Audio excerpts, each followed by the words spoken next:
Hello bachcho, let's read the question. The question says match column 1 with column 2. In column 1 we have given CO3 2 negative ion, S2 negative ion, SO3 2 negative ion and NO3 negative ion. In column 2 we have given different tests, like in P we have given colorless gas which turns lead at acetate paper black. In Q we have given colorless gas which turns acidified potassium dichromate solution green.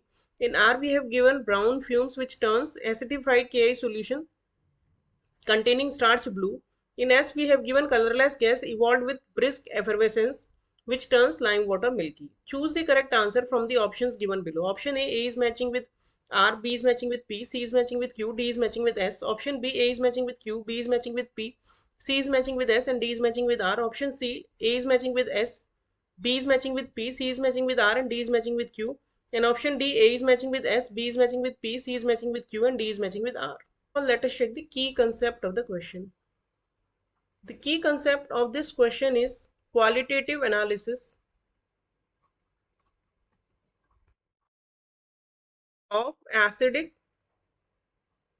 radicals.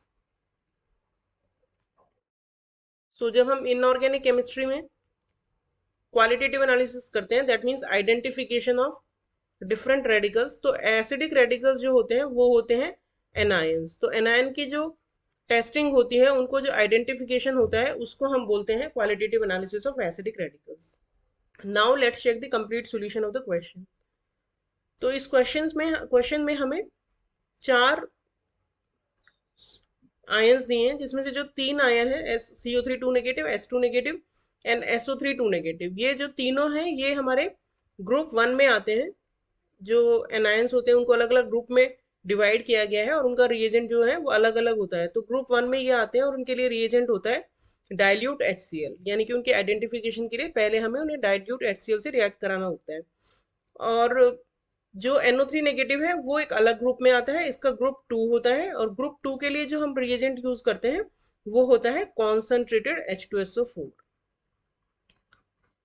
तो अब अगर हम group 1 की बात करें, तो जब group 1 का हम जो भी हमें सॉल्ट दिया है, अगर उसमें ग्रुप 1 के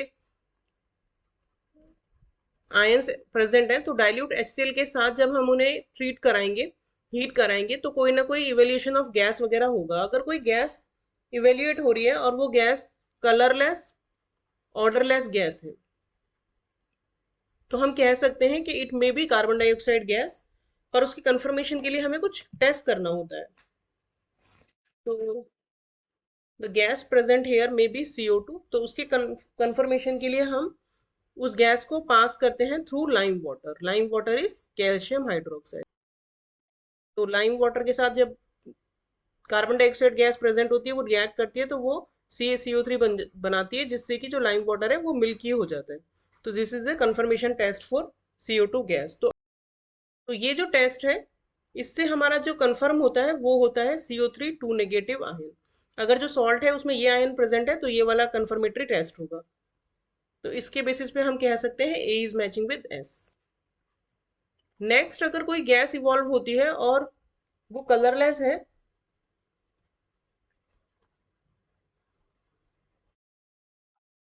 बट उसमें रॉटन एग स्मेल है, तो वो गैस H2S गैस हो सकती है. और जो आयन है वो H2 नेगेटिव सल्फाइड आयन हो सकता है. अब अगर हम इस H2S गैस को लेड एसीटेट पेपर पे पास करें, तो PBS बनता है, जो कि ब्लैक कलर का होता है. तो उससे लेड एसीटेट जो पेपर है वो ब्लैक हो जाता है. तो इससे क्या कंफर्म हो गया? इससे हमारा कंफर्म हो गया S2 नेगेटिव आयन. तो हम कह सकते हैं कि B is matching with P. Third possibility है कि जो गैस निकल रही है वो कलरलेस है, बट उसमें सफोकेटिंग स्मेल है. सफोकेटिंग स्मेल जो होती है वो होती है SO2 की वजह से. तो उसमें SO2 गैस में भी निकल रही हो सकती है. तो इसमें पॉसिबिलिटी है कि सल्फाइड आयन हो, यानी SO3 2 नेगेटिव आयन हो.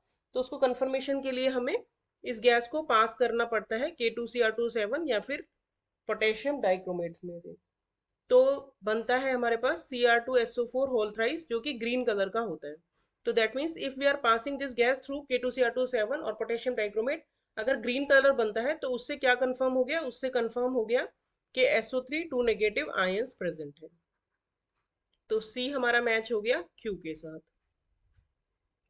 अब ये तो हो गई ग्रुप वन की बात। अगर ग्रुप वन में कोई गैस नहीं निकल रही है तो फर्दर जो सॉल्ट है उसकी हम रिएक्ट कराते हैं कॉन्सेंट्रेट H2SO4 से, और कॉन्सेंट्रेट H2SO4 से रिएक्ट कराने के बाद अगर ब्राउन फ्यूम्स निकलती हैं तो हम कह सकते हैं कि उसमें NO2 गैस निकल रही है।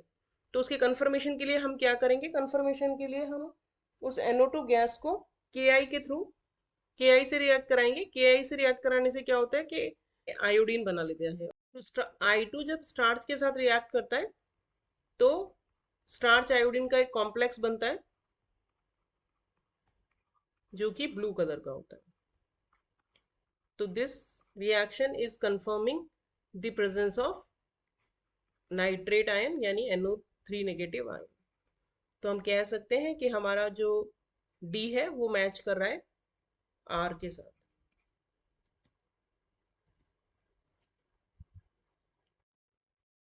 तो ए हमारा मैच हो गया एस के साथ, बी पी के साथ, सी क्यू के साथ और डी आर के साथ।